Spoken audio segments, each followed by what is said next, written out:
Please welcome Vice President of the United States, Kamala Harris.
Everyone, good evening, and thank you for taking the time out of your busy lives.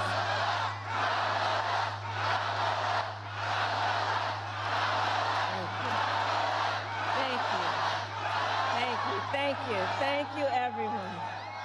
So listen, 1 week from today, you will have the chance to make a decision that directly impacts your life, the life of your family, and the future of this country we love.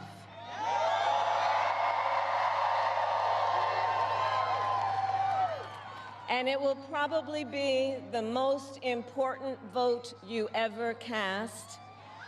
And this election is more than just a choice between two parties and two different candidates. It is a choice about whether we have a country rooted in freedom for every American or ruled by chaos and division.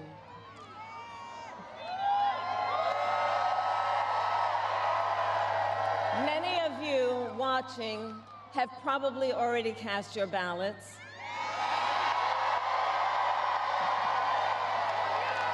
But I know many others are still considering who to vote for, or whether you'll vote at all. So tonight, I will speak to everyone about the choice and the stakes in this election. Look, we know who Donald Trump is. He is the person who stood at this very spot nearly 4 years ago and sent an armed mob to the United States Capitol to overturn the will of the people in a free and fair election. An election that he knew he lost. Americans died as a result of that attack. 140 law enforcement officers were injured because of that attack. And while Donald Trump sat in the White House watching as the violence unfolded on television, he was told by his staff that the mob wanted to kill his own vice president. And Donald Trump responded with 2 words: "So what?" America, that's who Donald Trump is. And that's who is asking you to give him another 4 years in the Oval Office. Not to focus on your problems, but to focus on his. And Donald Trump has told us his priorities for a second term. He has an enemies list of people he intends to prosecute. He says that one of his highest priorities is to set free the violent extremists who insulted those law enforcement officers on January 6th. Donald Trump intends to use the United States military against American citizens who simply disagree with him. People he calls, quote, the enemy from within. America, this is not a candidate for president who is thinking about how to make your life better. This is someone who is unstable, obsessed with revenge, consumed with grievance, and out for unchecked power. Donald Trump has spent a decade trying to keep the American people divided and afraid of each other. That is who he is. But America, I am here tonight to say that is not who we are. That is not who we are.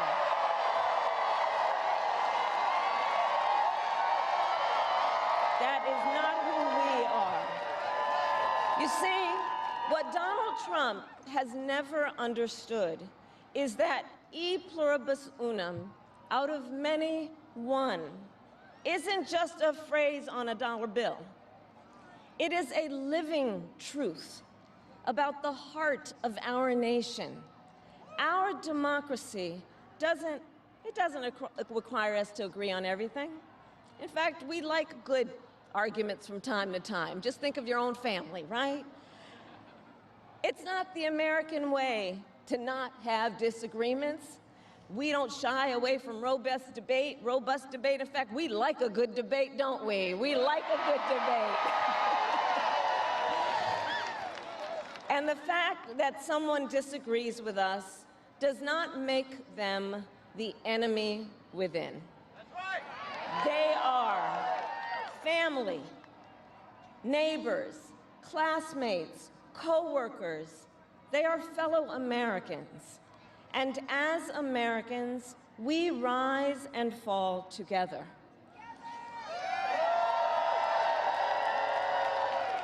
America, for too long, we have been consumed with too much division, chaos, and mutual distrust. And it can be easy then to forget a simple truth. It doesn't have to be this way. It doesn't have to be this way. It is time to stop pointing fingers. We have to stop pointing fingers and start locking arms. It is time to turn the page on the drama and the conflict, the fear and division. It is time for a new generation of leadership in America.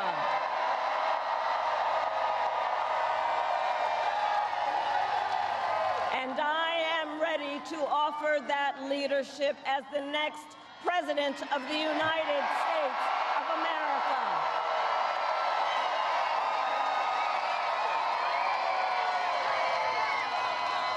Now look, let me say, I recognize this has not been a typical campaign. Even though I've had the honor of serving as your vice president for the last 4 years, I know that many of you are still getting to know who I am. Well, let me tell you, I am someone who has spent most of my career outside of Washington, D.C., so I know that not all the good ideas come from here. I am not afraid of tough fights against bad actors and powerful interests, because for decades, as a prosecutor and a top law enforcement officer of our biggest state, I won fights against big banks that ripped off homeowners, against for-profit colleges that scammed veterans and students, against predators who abused women and children, and cartels that trafficked in guns, drugs, and human beings. And I did this work because for as long as I can remember, I have always had an instinct to protect.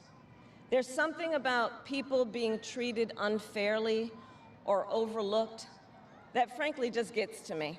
I don't like it. It's what my mother instilled in me, a drive to hold accountable those who use their wealth or power to take advantage of other people. the drive to protect hardworking Americans who aren't always seen or heard and deserve a voice, and I will tell you that is the kind of president I will be.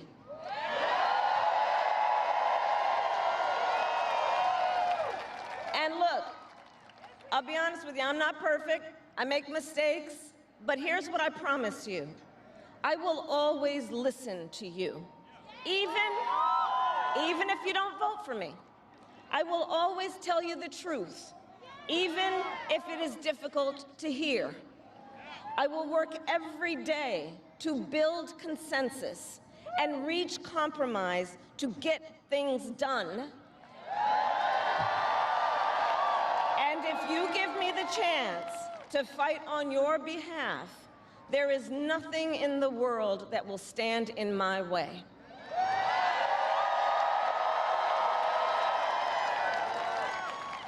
So look, in less than 90 days, either Donald Trump or I will be in the Oval Office. Okay? On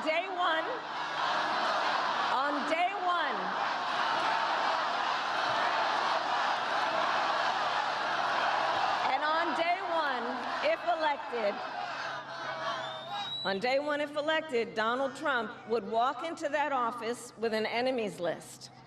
When elected, I will walk in with a to-do list full of priorities of what I will get done for the American people. And I will work with everyone, Democrats, Republicans, and independents, to help Americans who are working hard and still struggling to get ahead. I have been honored to serve as Joe Biden's vice president.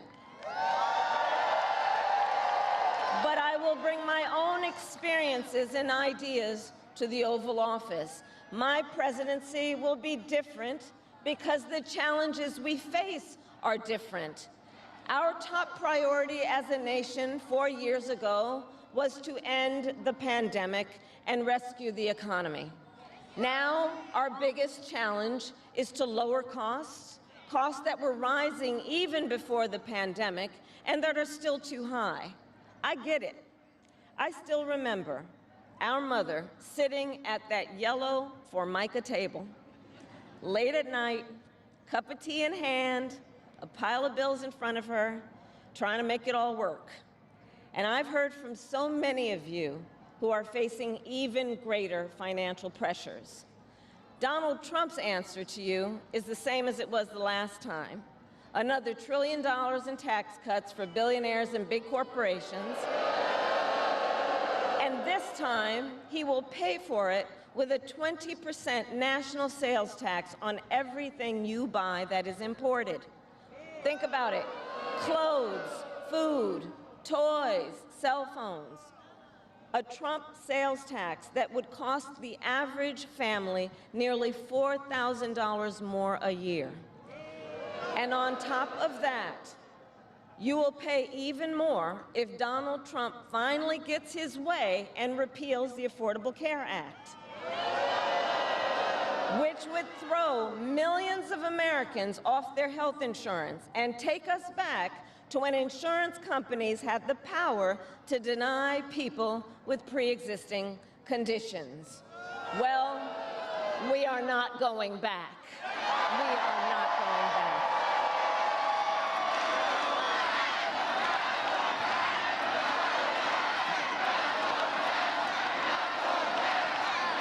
We are not going back because we also know Donald Trump would deliver tax cuts to his billionaire donors. I will deliver tax cuts to working people and the middle class.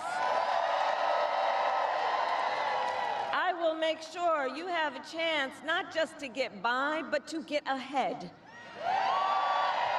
Because I believe in honoring the dignity of work.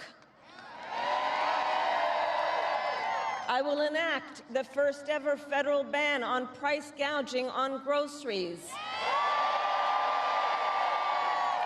cap the price of insulin, and limit out-of-pocket prescription costs for all Americans. I will fight to make sure that hardworking Americans can actually afford a place to live. I'll never forget how our mother saved up and how excited she was when she could finally afford to buy our first home. I remember how excited she was. And I know that owning a home is not only a measure of financial security, it's about the pride of your hard work. And as president, I will fight to help first-time home buyers with your down payment, take on the companies that are jacking up rents, and build millions of new homes. For years, we have heard excuses about why America can't build enough housing. Enough with the excuses. I'm going to cut the red tape and work with the private sector and local governments to speed up building and get it done. And the cost of housing isn't the only financial pressure on middle-class families. I have met so many young people who have a natural desire to parent their children well, but not always the resources to do it. So I'll fight for a child tax credit to save them some money, which will also lift American children out of poverty. I'll work to lower the cost of childcare, which is out of reach for too many working families today. And for too many people in the sandwich generation who are raising young children and taking care of a parent, juggling all of it is extremely difficult. You know, I took care of my mother when she got sick, cooking food that she had a taste for, finding clothes that would not irritate her skin, and understand, as I do, that caregiving is about dignity. It is about dignity. And currently, if you need home care and you don't have some money to hire someone, you and your family need to deplete your savings to qualify for help. That's just not right. So we're going to change the approach and allow Medicare to cover the cost of home care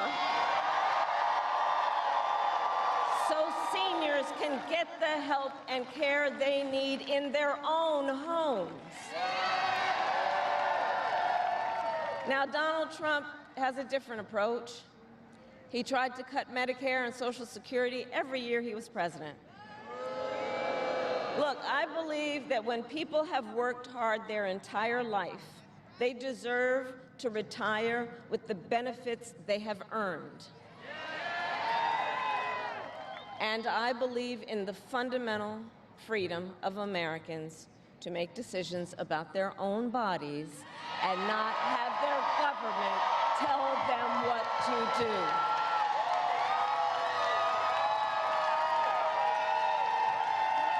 I will fight to restore what Donald Trump and his hand-selected Supreme Court justices took away from the women of America. That today, 1 in 3 women in America, think about it, 1 in 3 women in America lives in a state with a Trump abortion ban, many with no exceptions even for rape and incest.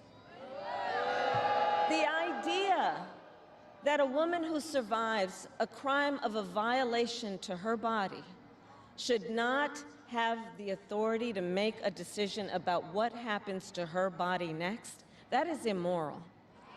That is immoral. And Trump's not done. He would ban abortion nationwide, restrict access to birth control and put IVF treatments at risk, and force states to monitor women's pregnancies. Just Google Project 2025 and read the plans for yourself. And look, I think we all know one does not have to abandon their faith or deeply held beliefs to simply agree the government should not be telling her what to do with her body. not the government. And when Congress passes a bill to restore reproductive freedom nationwide, as President of the United States, I will proudly sign it into law. Proudly.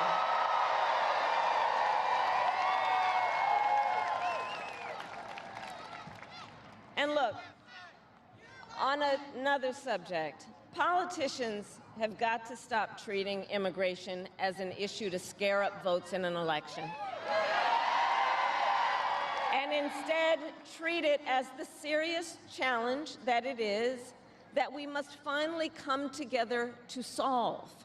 I will work with Democrats and Republicans to sign into law the border security bill that Donald Trump killed. When I was Attorney General of a border state, I saw the chaos and violence caused by transnational criminal organizations that I took on. And when I am president, we will quickly remove those who arrive here unlawfully, prosecute the cartels, and give Border Patrol the support they so desperately need. At the same time, we must acknowledge we are a nation of immigrants.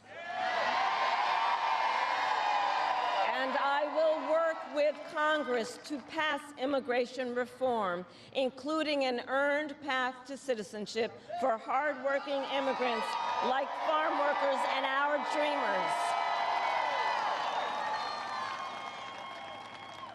As Commander-in-Chief, I will make sure America has the strongest, most lethal fighting force in the world.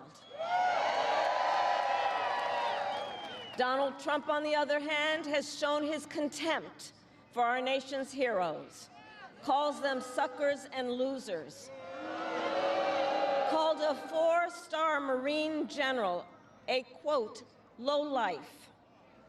I will always honor, never denigrate, the service and sacrifice of our troops and their families, and fulfill our sacred obligation to care for them.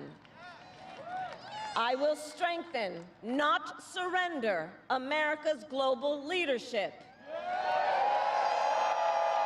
And I will stand with our friends, because I know that our alliances keep American people safe and make America stronger and more secure. Look, world leaders think that Donald Trump is an easy mark, easy to manipulate with flattery or favor. And you can believe that autocrats like Putin and Kim Jong-un are rooting for him in this election. I will always uphold our security, advance our national interest, and ensure that the United States of America remains, as we must forever be, a champion of liberty around the world.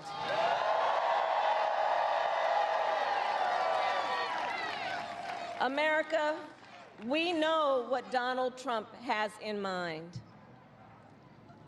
More chaos, more division, and policies that help those at the very top and hurt everyone else. I offer a different path, and I ask for your vote.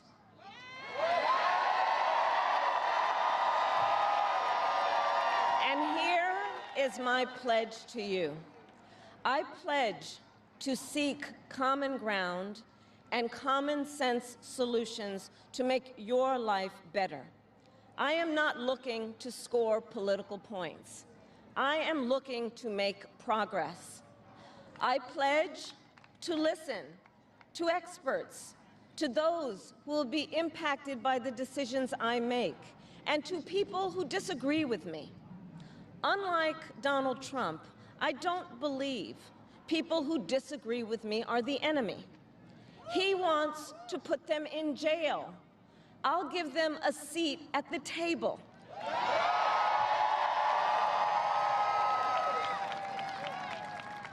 I pledge to you to approach my work with the joy and optimism that comes from making a difference in people's lives. And I pledge to be a president for all Americans. And to always put country above party and self.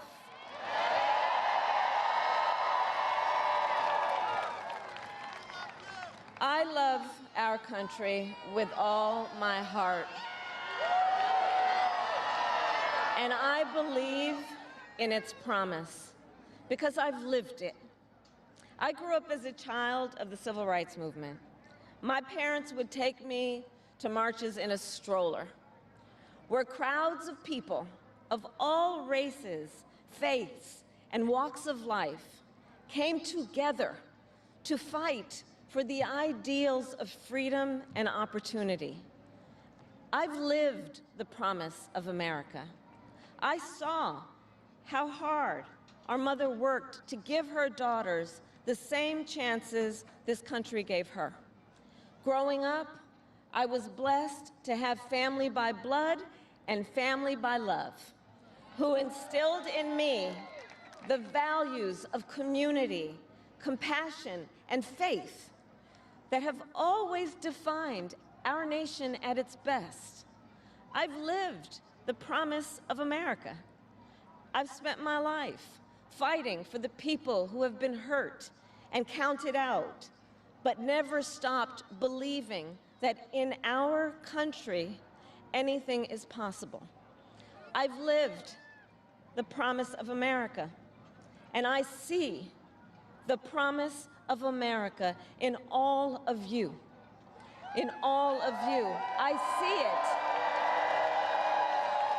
see it in the young people who are voting for the first time,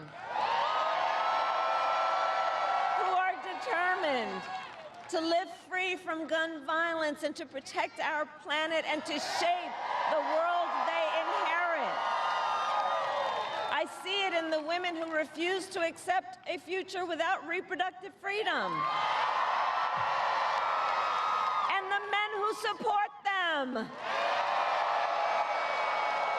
I see it in Republicans who have never voted for a Democrat before, but have put the Constitution of the United States over party. I've seen it in Americans different in many respects, but united in our pursuit of freedom, our belief in fairness and decency, and our faith in a better future. America, I know the vast majority of us have so much more in common than what separates us. I know it. And that's why I am in this race, to fight for the people, just like I always have.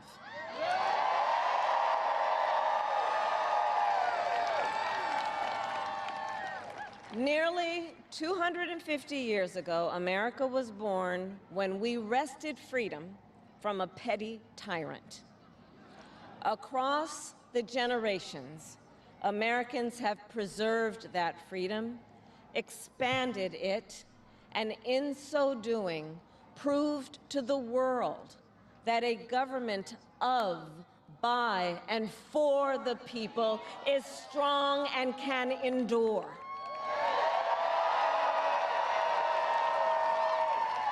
And those who came before us, the patriots at Normandy and Selma, Seneca Falls and Stonewall, on farmlands and factory floors, they did not struggle, sacrifice, and lay down their lives only to see us cede our fundamental freedoms.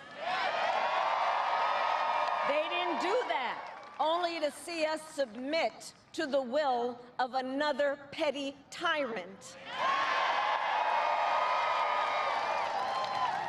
These United States of America, we are not a vessel for the schemes of wannabe dictators. The United States of America is the greatest idea humanity ever devised. A nation big enough to encompass all our dreams, strong enough to withstand any fracture or fissure between us, and fearless enough to imagine a future of possibilities. So, America, let us reach for that future. Let us fight for this beautiful country we love. And in 7 days, we have the power, each of you has the power to turn the page and start writing the next chapter in the most extraordinary story ever told. I thank you all. God bless you, and may God bless the United States of America.